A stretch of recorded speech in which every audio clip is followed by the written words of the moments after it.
What up, everybody? Welcome back. I am your host, Monolithic Striker, and this is another episode of Monolithic Science, which a lot of you are probably going to ask, but Maddox, where the heck are you? Because this, as you can probably tell, is not where I typically record. Well, I'm actually on my way there right now.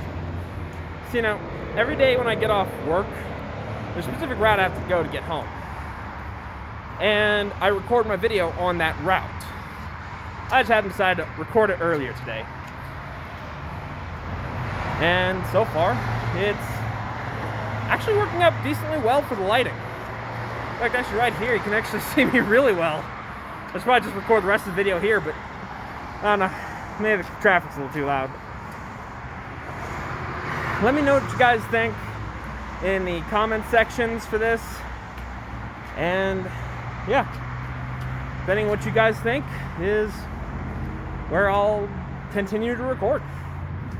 Again, right there, lighting is garbage. But yeah. Now then, what are we going to talk about today on Monolithic Science? Well, today, I'm going to be talking about a little field of science that y'all either really are totally into, don't know about, or are going to unsubscribe the moment you hear about it. Furology. Yes. A part of furry science. Now, why this particular part? Well, I'm talking about this particular part for one main reason, and that's because of the aspect I'm talking about. Technically, this is environmental science along with virology, and that would be, well, the heat, the weather.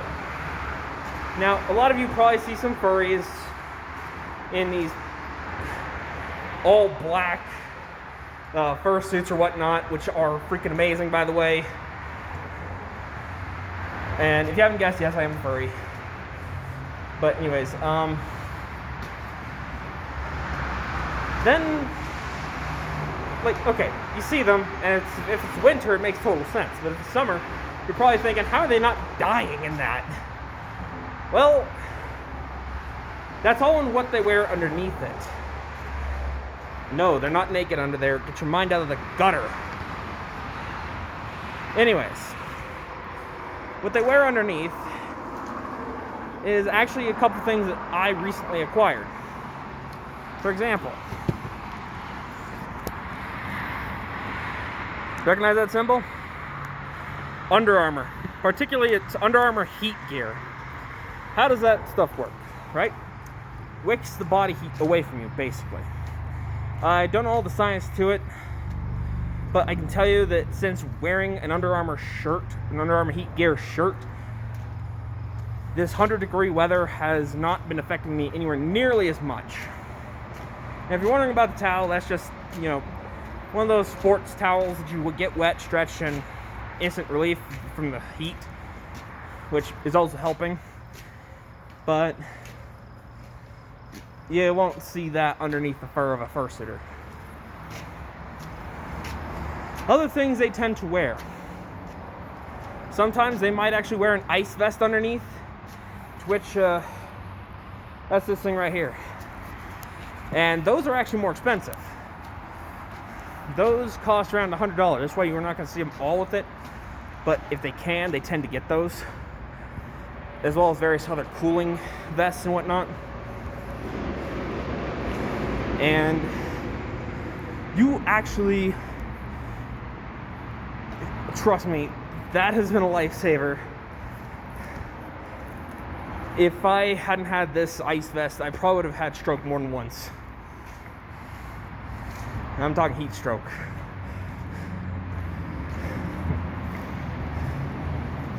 But yeah, pretty much though,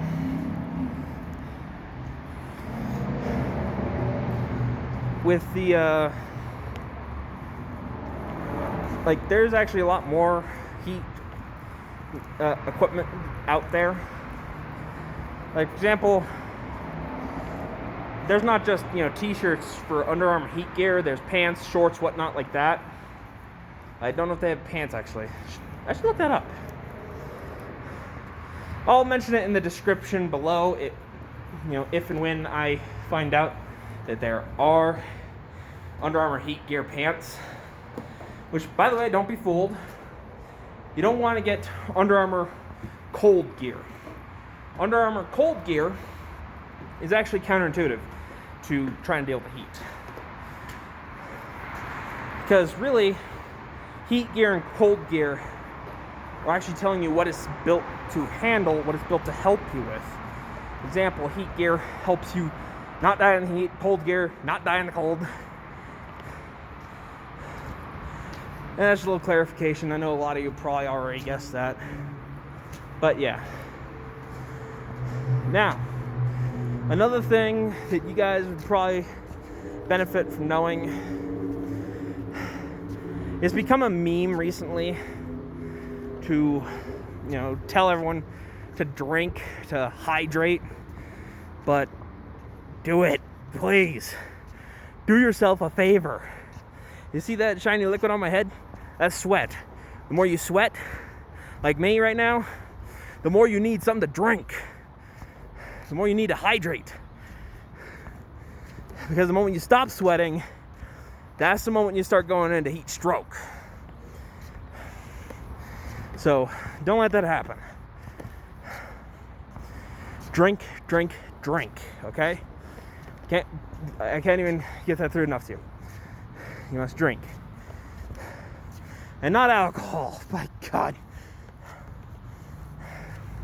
Don't go to your family and be like, well, I heard on this one YouTube channel if you drink alcohol it'll make it cool. No, it won't. It's called fire water. It don't help you, get cool.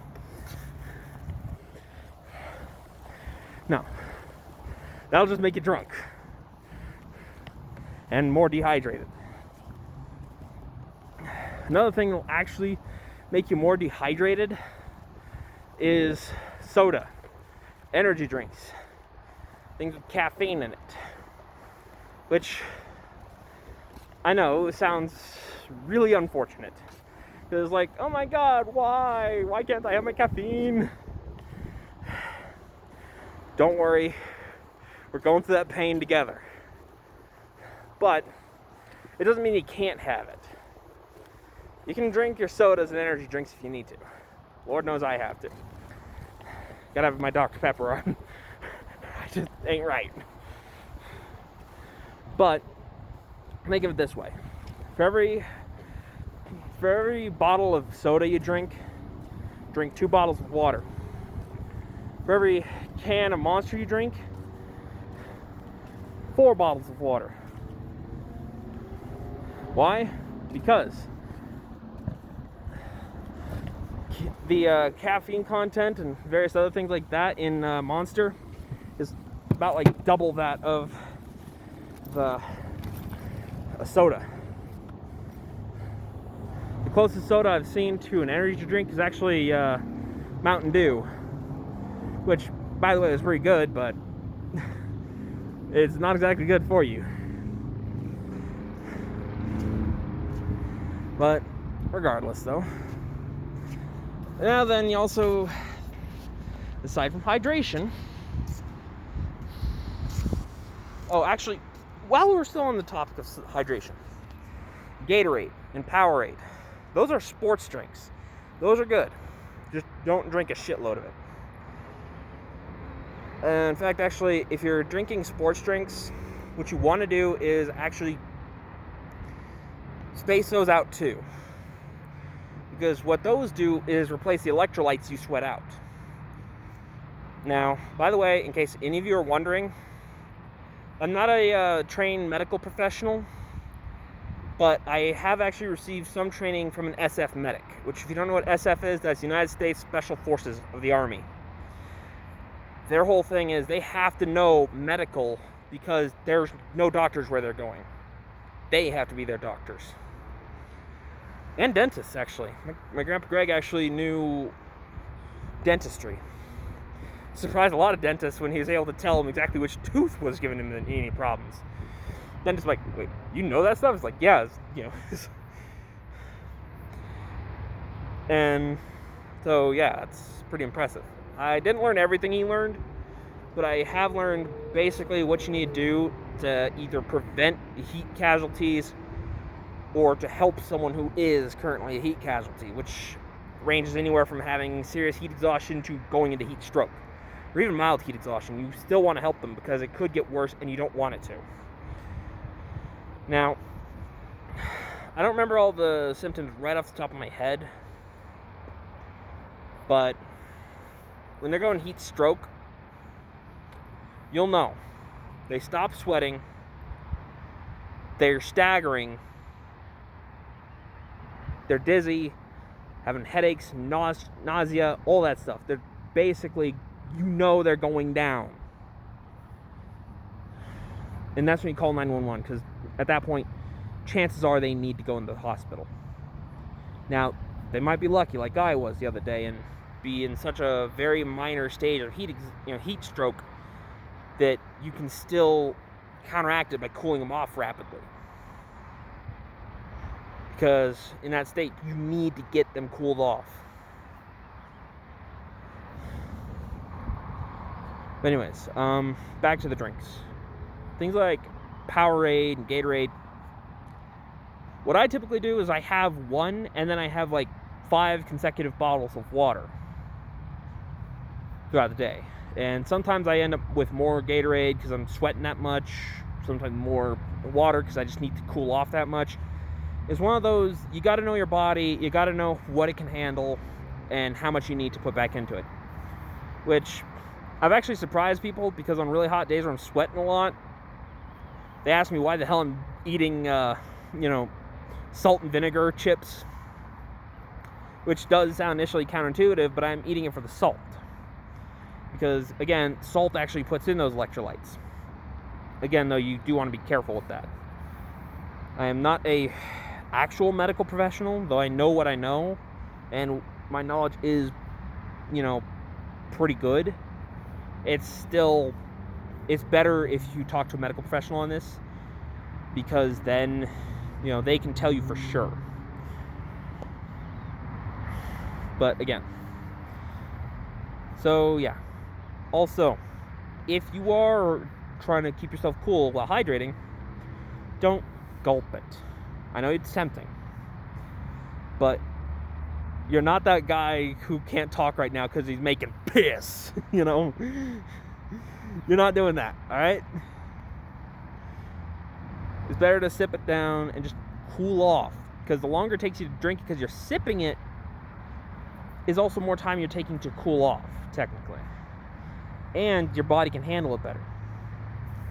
Now, with water, there's a small chance you'll upchuck it if you're actually going into heat exhaustion and you need it like that and you just gulp it. But Gatorade and Powerade, yeah, even more so. If you gulp that shit, you're gonna puke. It ain't even fun. Been there, done that, no thanks, not doing it again. So yeah, just follow my advice on that, and you should be good. Also, eat. Make sure you got some food in your system, because part of what heat exhaustion is exhaustion. You're running out of the energy you need to be able to keep pushing forward. So if you keep eating, you're good, or you should be. Also, don't be afraid to talk to people, because there's nothing in this world worth dying for on a day-to-day basis. Nothing in this world worth getting heat stroke over, to be more clear. I mean, hell, well, I got this thing. It's actually been helping a lot. Yep. I was supposed to actually go all the way around the neck. Oh well. Now, what else we got, science-wise?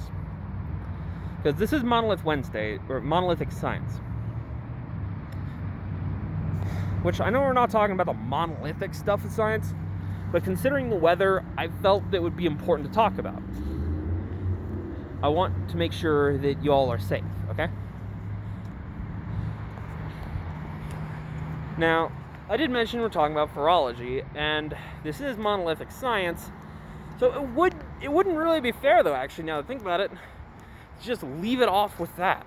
I need to throw in some actual monolithic level science.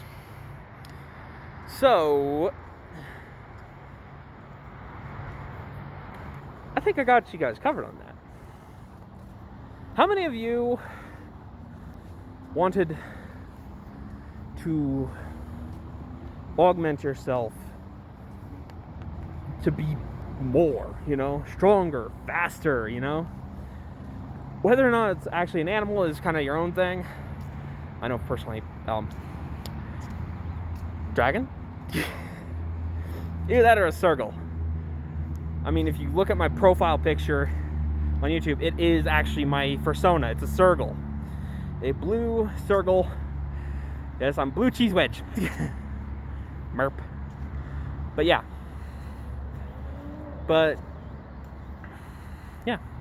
Pretty much, medical science is actually advancing that far. We're not there yet. But with the advancements we're getting in medical science, we are not that far. Because you see, our medical science has been getting to the point where we have been able to augment our features. They're not there right now. You can't do that right now as far... Well, actually, no. Technically, you can. Yeah, you can, actually. It's called implants. Just don't go doing that right now. If you're gonna do that, think about it first, okay? Don't just think, well, he talked about it in Monolithic Science, which it must be good then. That's a big choice. You gotta think about that stuff. Now, if you already have, and you're already deciding to go through it, then, hey, have fun, you do you. I'm proud of you guys for being who you are, That's the important thing. But now, back to science. God, I digress like ridiculous. Back to science, though. Oh, boy. You guys probably can't tell, but I'm actually smiling at this mask at my own ridiculousness. But, yeah. Anyways. For the scientific part of it, you've got, the ability to augment in some cases right now. And if you lose your limbs, you can actually get them back to some degree. Prosthetic limbs have not been they're not exactly a new science. They are still upcoming, with more advancements, but they're not exactly new, Prosthetics have existed since, the hook, the hook arm thing. Which since then I've actually seen it to where it's two hooks actually that operate like that, which is actually pretty cool. In fact, they managed to innovate the hook like that, along with what else they're doing, which it includes, but not limited to, being able to get an actual operational hand or an operational leg. But you all know the craziest thing? I've actually seen where they're working on making it, and they've actually been producing some medical prototypes into the medical field and practice that, for kids that have lost an arm, that the prosthetic actually will grow with them, and they can still feel, not like what we do now. They can't feel that amazingly now, but we're getting there. We're getting to the point where we're almost able to link up our cybernetics to our neurology, and which is amazing. And that's a big important step. Now, let's say you want to enhance your hearing, and you're also a huge fan of Kitsune. I kind of wish you were a Kitsune. First of all, I might call you a weeb if you're doing it for that reason. But if you're more like me, where you're a furry and your persona happens to just be a Kitsune, or maybe you are actually of that culture or whatever, you're not just a weeb, you're actually, you believe that kind of culture, you follow that, spirituality, and you want to ascend as a Kitsune, which I don't blame you, they're amazing creatures. It's getting to the point where eventually you might actually be able to change your hearing from these ears up here in the fox ears and have even better hearing. Or there's already some surgery that allows you to get elf ears in case you want to be an elf. But also, and I swear in English today, but as a matter of fact, God, I can't remember her name. She's known as Dragon Lady. I can't remember her name. I feel bad for forgetting her name. But she's a transsexual dragon lady who feels that her true family are, reptiles, and particularly rattlesnakes. And I can understand why, after hearing her backstory, it makes sense to me, Like, obviously she knows that they're not her biological family, no. But it's a spiritual thing, and that's kind of an important thing there. And she's actually gone out of her way to adapt herself into being a reptile. Scales, granted, hers are tattooed on, as well as her horns. Well, the horns aren't tattooed on, they're implanted, which I'm jealous. Ears, she got those removed because, well, reptiles don't have ears. They have ear holes, but they don't have ears. They don't have a nose like we do. That's actually kind of part of their snout. And technically their snout's different than a mammal's snout. It's not like snout here. No, the whole face is technically. Some snakes, like with pit vipers especially, you might think you're seeing nostrils. Those aren't nostrils. Those are the heat pits. Hence, they're the heat pits and like the venom pits. That's part of where you get the term, pit viper. At least as far as I'm aware. Anyone who's a zoologist in here, please correct me if I'm wrong. Anyways, but yeah. Now then, on to another thing you could do with modern science and technology that can definitely help with you being a furry, being more furry, or if you just want to dabble in being more animalistic despite claiming not to be a furry. I say claiming not to be because my personal opinion, the only qualification you need to be, or that you need to be a furry, is that you like Anthros to any degree. If you like Simba or Robin Hood or Brian from Family Guy, that enough is qualification to be a furry. Beyond that, it's just, do you want to be a furry? If you do, welcome. If you don't, that's fine. We understand. We understand we're weird. So don't worry. There's really no gatekeeping in that community. But yeah. But whether you are a furry or just someone who wants to show more their spirit animal and to be more connected with this, your inner animal side, things like that, or whatever your reasons may be, there is hope. There is a lot of things that could be done. And the thing is, medical science ain't showing any signs of stopping. Because with what we are developing and how close we're getting it to becoming actually reality, between linking our nerve system to something that was never even a part of our body to begin with, and we're actually learning how to repair nerve damage. Let's see, mosquito. Is that a mosquito?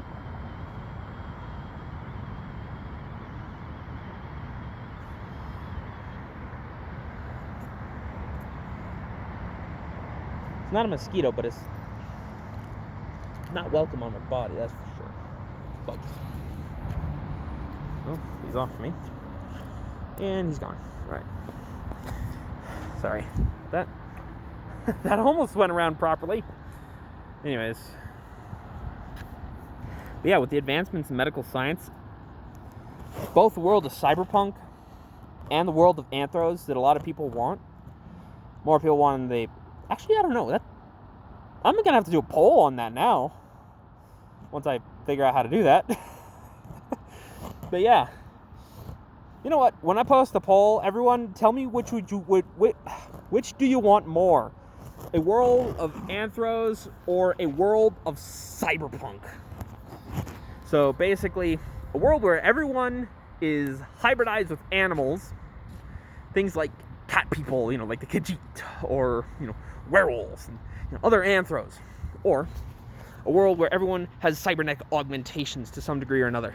Like anywhere from just having augmented eyes, be able to see beyond sight. Or have augmented strength, be able to lift a car without breaking a sweat. Or, augmented speed, be able to keep up with a car on the highway. Which is... that reminds me of a meme that I saw where this cheetah is chasing this deer who's speeding, and it's like, pull over, you're speeding. It's like, I'm going the speed limit. I could see the speedometer says 90 from here to pull over. This cheetah's just running alongside this guy, which can be done in the world of Cyberpunk too. Maybe not Cyberpunk 2077. I don't know what all is in that game. I haven't been able to play it yet. Really wanting to, but I'll do that once I get a chance to. But again, onwards to that. What do you want more? A furry world or a cyber world? Personally, I'll take both. Well, before I ramble on to turn this video into a full hour, I'm gonna have to let you guys go. You guys don't have time to sit through my entire ramble of ramblingness and just hear all that. But that's my science for today. Yeah, yeah, boy. Well, anyways, I hope you enjoyed the video, whatever the hell this video was, and may your nights be beautiful. Good night, everybody.